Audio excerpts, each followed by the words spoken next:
Hey guys, this is AgentMindStorm, and welcome back to Ocarinacraft. Last episode, we explored Kakariko Village, and we started ascending Death Mountain. We actually got all the way to Goron City, talked to Darunia, and he gave us some fire protective armor and asked for us to go clear out Dodongo's Cavern. At this point in Ocarina of Time, you would usually have to complete a puzzle to open Dodongo's Cavern by going up here and pushing a bomb down. In this map, of course, I say this all the time in this series, but couldn't do it. So, Dodongo's Cavern's just open. And it is some lava parkour, I'll give it credit. This is sort of difficult, and it's not difficult enough to be a challenge, but it is difficult enough that you're kind of worried about falling in the lava. That is until this part, which is evil, and unless you're lined up exactly in this trench here, you will bump against your head and fall into the lava and die. So let's hope that doesn't happen. There we go, see, we did fine. But if you are not aware of that, there's a very good chance that when you jump into the Dodongo's mouth, you fall into the lava and burn to death. This part of the map I have already tested. Unfortunately, it doesn't work.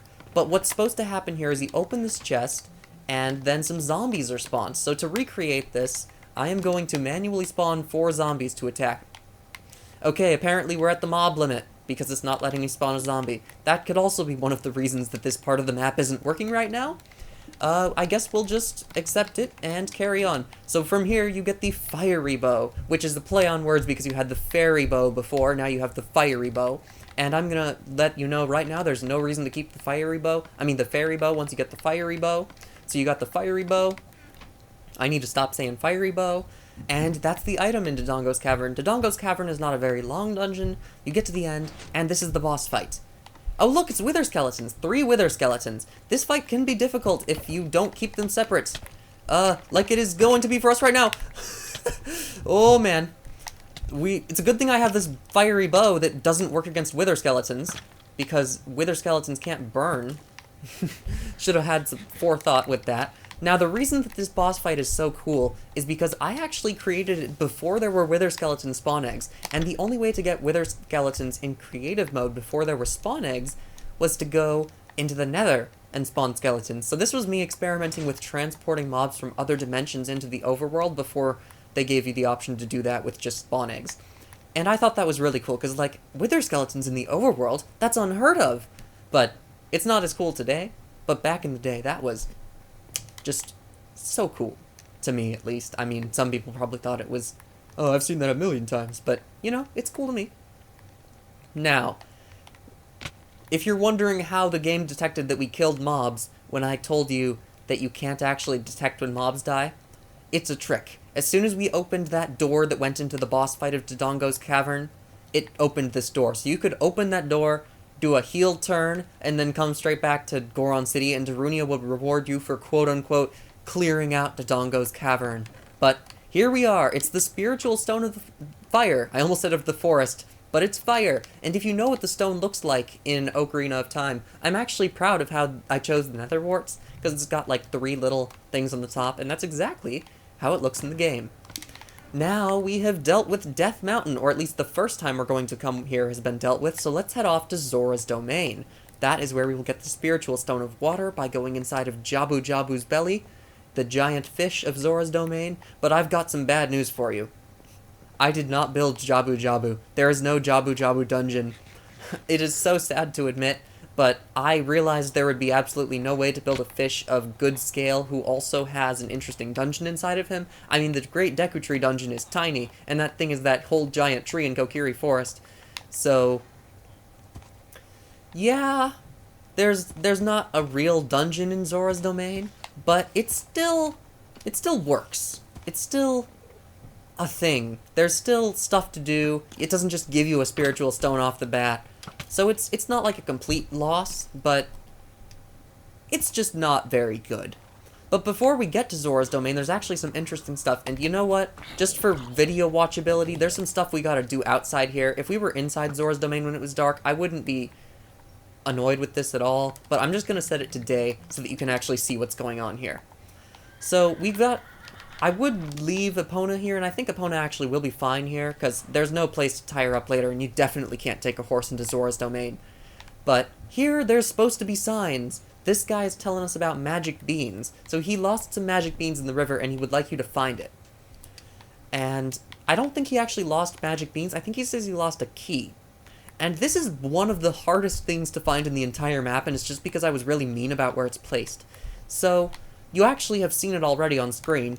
I've just been darting around. It's just really hard to find, and it's actually not up here, surprisingly. It is over here, under here. Here we are, it's the key.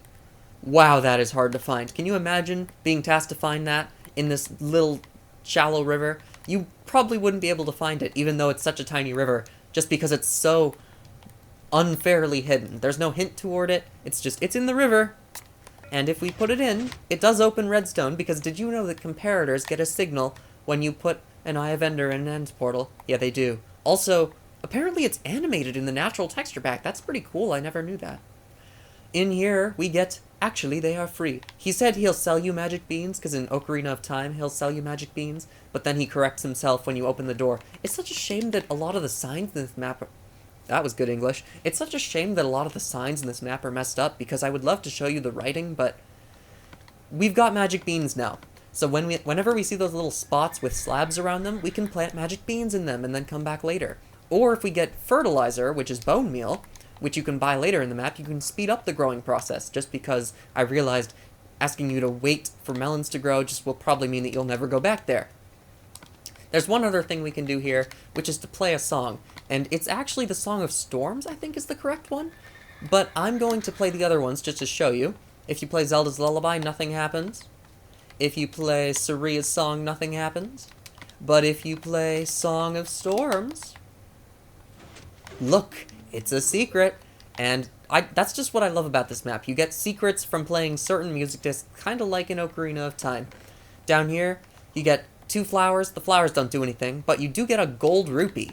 300 gold. There aren't that many of these in the whole map. I think we found 2 of them already. There's like 5 in the entire map. And you can tell that this is a late edition because I used an acacia button, and acacia wood definitely wasn't in the game when I started working on this. So now let's actually head to Zora's... Wait, nope. There's one more important thing I gotta show you before we get to Zora's domain. I keep delaying by talking about every little thing, but I just love talking about this stuff so much. And you have to do a cross 3 block up 1 jump to get this thing, so it can actually be a little bit of a challenge, but as you'll see, if we do this jump, we will be given perhaps the most overpowered item in this entire map. It is the Potato of Power. It's got Sharpness 5, Looting 3, Knockback 2, and Fire Aspect 2. Let's test it on a horse because I'm evil, just to show you that it is indeed the real deal. And yes, this works. Yes, we now have a Potato of Power. Now, of course, this is actually that powerful. It's mostly just if you want to set something on fire and don't want to use Din's Fire. But why it's really here is because it is a reference to, I think, a Stampy Longhead adventure map Let's Play. That's all it's here for. Now, as we climb up through the dirt-filled ravine of Zora's domain, we will ascend to this platform. And every time you see this Triforce symbol in the game, that means that you play Zelda's Lullaby. Every time that's the solution. It's pretty cool because it's something you might not notice. It's kind of subtle, but it always does indicate the Triforce means you play Zelda's Lullaby. And here, I built a really cool slime block contraption, kind of needlessly complicated, to stop the waterfall. It takes a while, and it floods the area, but when it goes away, it really does clear the waterfall. And I think that's awesome. So here we are in Zora's domain. Welcome to our... Please come visit our king. I like the music in Zora's domain. I know you can't hear it in the video, and I'm not going to risk playing it because Nintendo is Nintendo, and they love copyright-striking videos for no reason, so I'm not going to use their music. But I just really like the music from this place. It's so calming. There is some cool stuff we can find in here, but I think most of it's locked. Like, there's this little thing behind the waterfall that's actually pointless, but it's still there. This, I think this is part of the fast travel. Yeah, this is a fast travel system. Visit Zora's domain first. So if you've gotten here by the other side of this portal before you actually go to Zora's domain, then it tells you, come to Zora's domain first, because otherwise you're going to end up skipping that gateway entry puzzle. So this is not anything like in Ocarina of Time. Normally what this is is it teleports you to the lake, which is on the opposite side of the world. So, no command blocks, obviously. So I built an actual nether transport system that brings you to Lake Hylia, whatever it is. And this is the first time we're going to see Lake Hylia in this Let's Play, but we have to come back here later for the water temple, which is right down there. But yeah, it's a lake. You can learn this. Well, no, you can't learn the Scarecrow song because I didn't do it in this, but normally there would be a Scarecrow song. You can also visit the, what is this? The Scientist's Lab? I'm not even sure what it's called. There are night vision and water breathing potions. Oh, potion of water vision, I'm sorry. And water breathing. So water breathing and night vision, these are useful for the water temple for sure. They also kind of make it a breeze, because you can just breathe underwater, and what's the point? Don't swim up this waterfall, it doesn't go anywhere. Here's some magic beans, though. It's the first ones we can actually plant, and now that will slowly, agonizingly slowly, grow into a melon that we can get onto the roof with. I think you can actually get to the chest from the ground, because, well, maybe not. Maybe I placed that chest at a perfect place where you actually can't touch it until you're supposed to. That's cool design, actually.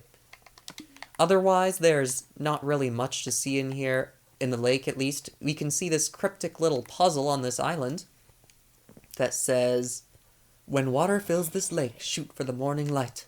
And normally you're supposed to shoot at the sun when it rises. But did you just autocomplete the sentence before I could say it? Because you've heard it so many times? But you can't do that in Minecraft, so it's a button on a piece of yellow wool. I hope you can autocomplete that sentence now, because I'm probably going to stop saying it at some point. Over here, you know that fishing minigame in Ocarina of Time where you can fish? That's exactly what this is, except there's no reward, and why are there monsters here? What? How are there monsters here? This is a lit up area. Oh, I guess this corner isn't lit up, but okay, I'm actually gonna die in the fishing minigame. Top 10 places I didn't expect to die. Anyway, I just flew myself back to Zora's domain because there was no way I was going to walk, and we don't really need to go to Lake Hylia yet because there's not much we can do there, or at least there's not much we're supposed to do there yet.